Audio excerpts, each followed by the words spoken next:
In my opinion, I think that I'll give you what I do. How's that? I think that might be easier. So I think it's important to understand that the state of the world is uncertain and that we do have to be prepared and prudent. So what I do is that I have extra water. I've got extra food that I actually bought, was it like 6 month worth of food in those packaged, but I also have extra food. I have a stove, like a little stove. So I pay attention. I have enough, very minimal, because I think if the world does go mad, it's not going to last forever. I do pay attention to just the reality of the state of our culture. Get just what I think is sufficient, what is stovetop, yeah, whatever you think you need, food, if you think it's by generator. So I would budget that in. But the main thing is that you're not consumed by it. I think I remember when the first time I kind of realized, oh, a lot of things are happening in the world. I became concerned to a point where it almost distracted me to the call of the season, not necessarily the present moment, but you start to think, well, what would happen if this happened and there's no more internet? So I think that could be a form of distraction. So what I did was that I know this is happening. I need to tuck food away, but I also need to busy myself on my purpose in current context of today. Have that in the back of your mind. But make sure you're studying every day, you're dreaming, and you're paying attention to also what you're listening and you're watching. Because if you're listening to a lot of the things that are focusing on the fact that, oh, we should make sure you buy water and prepping, it could then become your focal point. So I would say the maturity or mature perspective would be to know we can't control what's going to happen. I should be sufficiently prepared with some of the materials, but I cannot be consumed by it. So pay attention, maybe a video or training once a month, have your ear out, what's happening in the world, get your supplies ready, but busy yourself in your dreams, your purpose, and your ability to serve your highest and best self. Let me know if you have any I follow-up was questions. just gonna echo what you said there, because it's in the training too, just remembering the reticular activating system and what we focus on expands. And so I would say personally, I was going down that path of like getting maybe a little too much into that, and it was consuming a lot of like whatever you're researching or studying. I mean, you want to do it enough to be prepared, but there's a saying that we have in business too, which is control the controllables, right? You can't necessarily control what's happening outside of that situation. We can just do our part to be prepared. But other than that, it's like, focus on the work that God has for you, and have a little bit of that preparation in place so you can be somewhat prepared, but not consumed by it, like January's saying. So that was Yeah, it. and it could be too, there's another question I think follows up with this. I have some friends that are buying and hiding gold and silver pieces in their home. I mean, that's another strategy because maybe money could lose its value. That's a real concern. I think that's not crazy conspiracy. So I'm not necessarily thinking that's imprudent. What I do see is that women who don't have a clear vision of the future that is full of hope and have big, bold dreams could easily hide behind focusing on kind of end of the world stuff, because it's almost a way to escape the reality that they're not projecting towards their future full of hope and dream. So I'm not saying that those are your friends. I'm saying it's an easy excuse to not do great things. It's an easy excuse to say, why aspire for greatness when the world's going to end? What I'm saying is aspire for greatness. You can't control what's going to happen in the world. Greatness is in every season, no matter what circumstance, depression or whatever time in history. I think when you're prepared and your mindset is ready and you're dreaming and you're thinking of opportunities, and that's what you focus on, and that's what you're going to see more of. So that's what I would say, is that be mindful that your friends are not using it as an excuse because they don't have the path towards skill development that makes them feel like, well, this is all I can do with my time. And it consumes me because it's the easier thing to think about, and not the fact that I'm not actually living a great life, that I actually am not living the desires of my heart. Could be also a form of numbing for some women, because it's easier to think about something that you feel like doesn't have to look inward, right? Maybe it's easier to think about that than your marriage.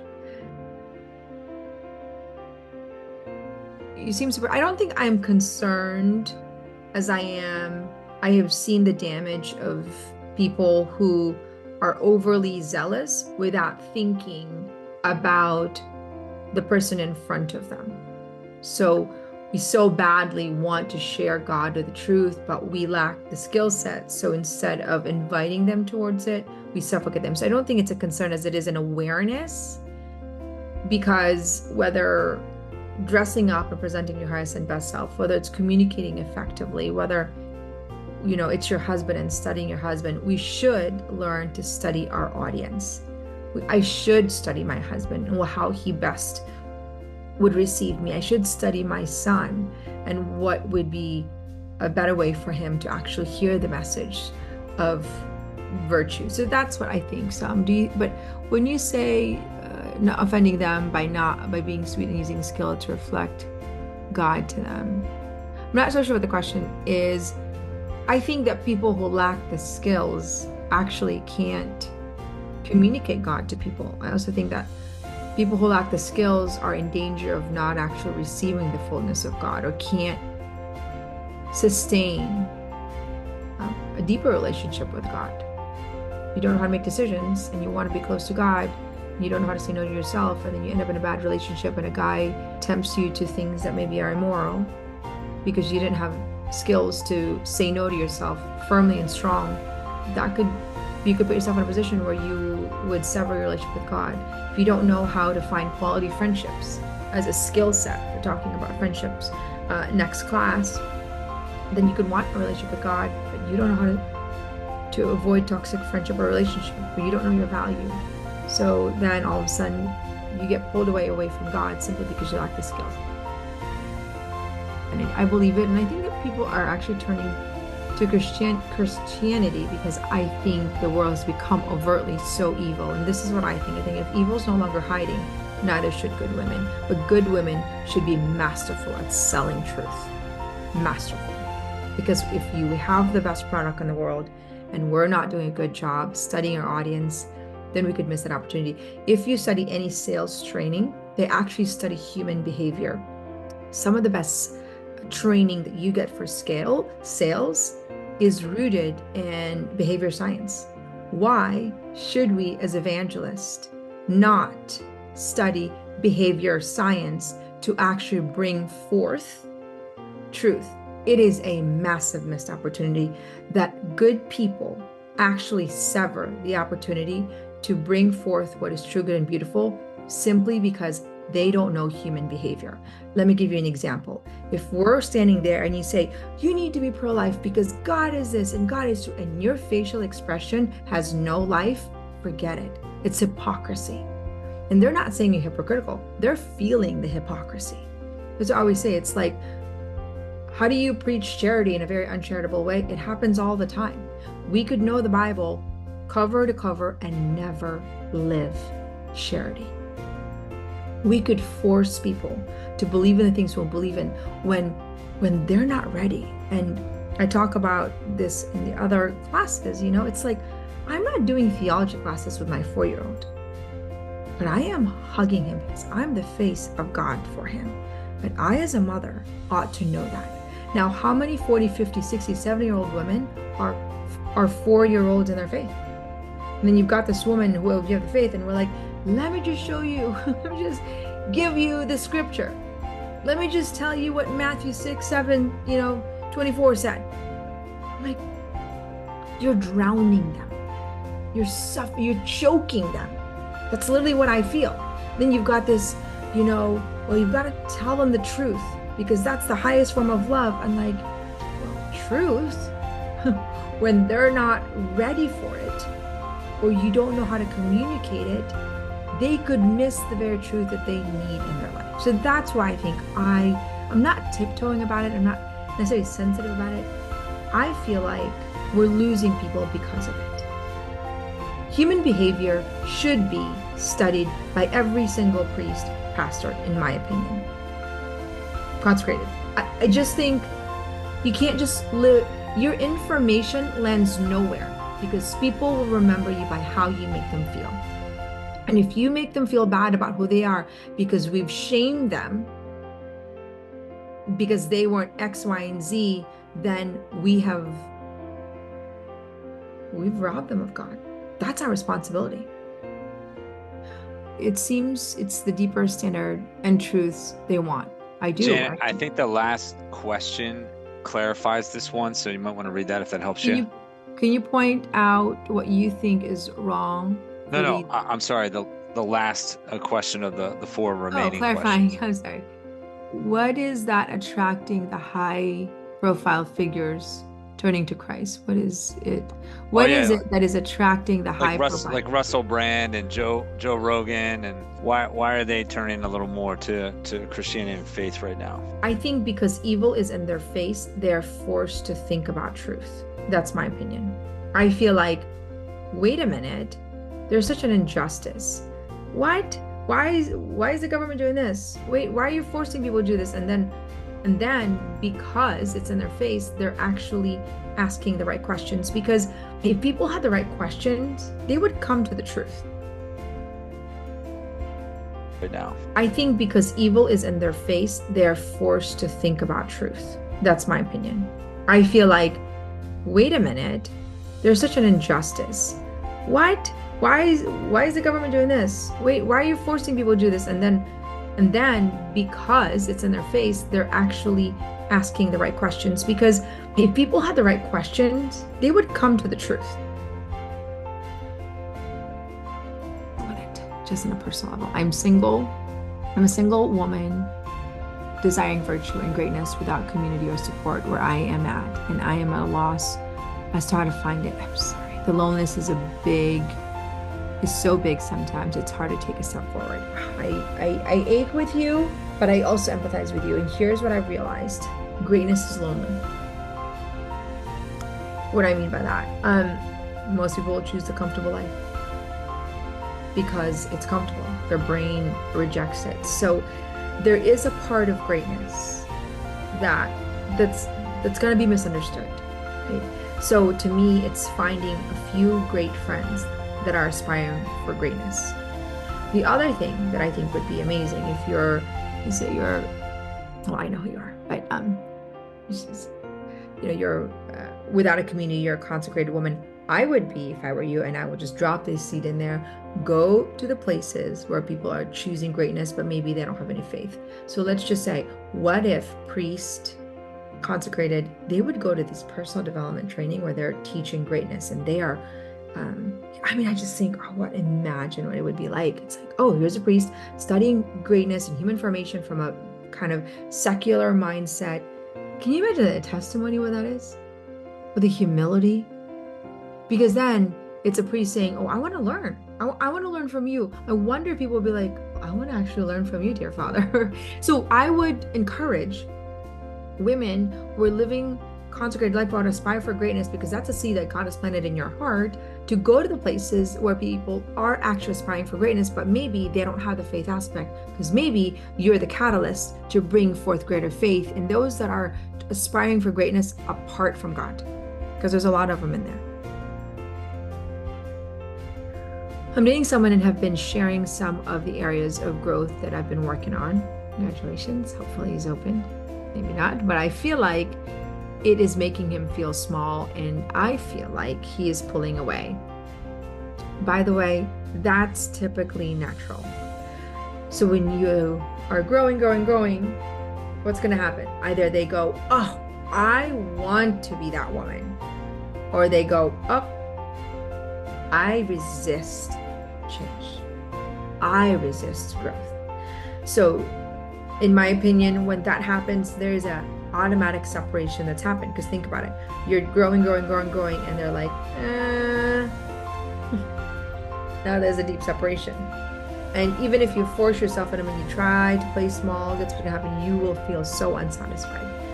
This is why I think the recipe for a great marriage is two couples growing together. Now, I'm not talking about information knowing, I'm talking about growing, which means training together. So feel pull away. How can I still focus on achieving my dreams and share that with him without making him feel small? Well, you're not making him feel small. He's making himself feel small simply because you're aspiring for greatness. That is a very important distinction. You saying you're making him feel small is taking ownership for his small mind. That is not your mind. So that's a massive difference. Where you're saying to me, how can I still focus on achieving my dreams and share with him without making him feel small? Nobody makes anybody feel small but themselves. So what you have to ask yourself in a very brutal way is this relationship going to serve the dream that is placed in my heart?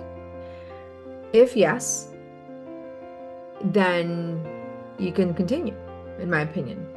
If no, it means that they're not the right helpmate and partner for you, and it could hinder you from fulfilling your dream, which will end up for you become a path towards greater unfulfillment, because not only will you feel unfulfilled because you're not aspiring for that great dream, but especially now that you have it, you're going to be resentful towards him because you gave up this big dream for him. You gave up greatness to feel small, to accommodate his small mind. Now, I'm not saying that there's something wrong with him. It's just that he's in a different journey. His journey right now is right here, and you're right here. Everybody, is just kind of different journey. So you as a woman need to know your value, your worth, and take a stand on what you think is worth it. Is your dream worth the pursuit to a point that you will not allow the small individuals to say, oh, that's too big for me, I can't handle it? See, there's just that kind, I think, true kind of man when presented with a woman who is aspiring to grow is, sign me up, I want more of her. That's exactly the kind of woman that I want to spend the rest of my life with, because who she is making me a better woman. Or I can say, she's too much, I can't handle it, I need to pull away. Who she is making me feel bad about him. So somebody who's a growth mindset and somebody who's fixed mindset, that's kind of what it boils down to. And you have to make a choice. Being married to a fixed mindset man is very hard. And I use that word very intentionally, hard, because your life is so intertwined in marriage. And if they're not willing to see things from a different perspective or grow, it becomes a place of resentment. Because how could you achieve great things in the world if you have a fixed mindset? So I think that's a challenging place, and most women are not trained how to find the right man. And so they don't realize that one of the most important qualities in a man is actually having a growth mindset, which is rooted in humility. I think that's my husband. Ryan has a extremely growth mindset, and I can hold him accountable, vice versa. He holds me accountable. I might be more fixed than him, to be honest. But I do listen. Like, I don't have rice anymore. I have cloves in my bag because he told me I need to have cloves, and I resisted. I'll show you that in a minute. But he will, I will challenge Ryan just as he challenged me, and he always does the work. He just always, like, in real marriage, you've got differences, and I'll say, this is, what I think is important to me, and you could resist and you could fight. But then he said, I brought the receipt. I was studying this and I did this. So, and I think that's because of his growth mindset. So I'm very grateful for Ryan having a growth mindset, because I think that is changing the dynamics of our marriage. I just thought I'd show you this because I think this is important. This is, so I remember I always say I have a fixed mindset when it comes to health. I told Ryan, I will not eat rice. Like, you can't take the Filipino out of me. And the next thing I know, I'm redoing my own research. He'll slide in information. So there's certain things that he tells me that I'm just like, no. And then I will sit in it for 6 months. So now I carry cloves in my pocket because this is Ryan's new thing. He reads about health, and cloves is so good for your gut and for your health. It cleans your gut. And so now I think he put this clove in my bag. So I actually take it every day. Most days, if I forget. If not, he hands me a clove. So anyways, what am I saying to you? I could be like, no, thank you. Don't want that. That's yucky. That's spicy. That's silly. or I could say, you know what, I'll be open to it, and vice versa. And I will say, like, sometimes those initial things are met with a little resistance, not always, because January has an equally, growth mindset that makes her very, and she's humble, so it makes it very receptive. Yeah. But then you also need to, sometimes layer those with, I've sent, like, if you look at our family group text exchange, maybe 3 or 4 different videos on what it's actually doing, because it doesn't taste great when you chew on a clove. But if you see what's happening in your mouth, or, the relationship to your gut, and how it's like actually can get rid of toothaches, or, kill the bad bacteria, nourish the good bacteria. Like, when you start educating yourself on all the great benefits of that, and this goes for anything, it makes the decision so much easier. So then you learn to like the taste, or it's the new breath mint that we have in the house, so to speak, right? So Yeah, I don't so I actually carry a peppermint spray. So I put peppermint, I don't do breath mint. I put peppermint in a small little bottle and I use it. I haven't had gum and mint in like a decade, because I has a lot of toxic stuff that my body's more sensitive to. So, and here's the thing, gum used to be illegal in my house, and I realized it was causing rebellion. My kids were like, gum, they try to fight. So I've been lenient with gum with them, and I can just educate them. But here's a good example. Ryan, I think this morning, was like, babe, have you seen that sunscreen that I showed you? Because I know that sunscreen is important. You put it in your lather in your skin, and there have been different seasons that I really buy quality sunscreen. As of recent, just this time, I don't think I was buying quality sunscreen, so he was giving me a reel on it, and then he held me accountable. As if you just see it, I was like, I just really haven't had time to. And so, anyways, I'm sure I'll watch it. So those things are, I think, important. Follow up with a small mind guy. How would you have that conversation? I would say, I really enjoy our time together. I am growing as a woman, and one of the things that are important to me is to grow together. And you tell me if you're open to continue growing together, so we can continue to grow a relationship. And invite him. Would you like to learn? Would you like to study together? Would you like to read a book together? And if he says no, I don't want to, no, I don't, you have to study a man's behavior, not just their words. His words are always stronger than their actions are always stronger than words. So they say, yeah, I'll read it, but they're like, have you read it? Have you read it? Have you read it? It should be that, oh, I read 3 pages last night, that was really informative. So you don't just say, see you later. You invite him. Like, we're gonna read a book together. So Ryan and I started doing, we would invest in Audible together, read together. And then you can kind of see, well, after maybe a month, and you realize I really love to be around you, but I realize I need a man who's gonna grow with me. Otherwise, I'm gonna get resentful towards you. So I have to respectfully pull away from this relationship, but I honor you. I always want to break up with a guy while still contributing to his value, giving him evidence of his value. So you do it in a way that is so respectful, and I think that you have a lot to offer the world, and I hope that you continue to grow, and then you don't need them on. You don't communicate anymore. So that's how I would do, after giving them invitation, opportunity, and then you move on. You posted Tony Robbins Instagram where you said how you answer the statement, life makes a difference. How do you answer a statement, life is beautiful? That's what I always say. Life is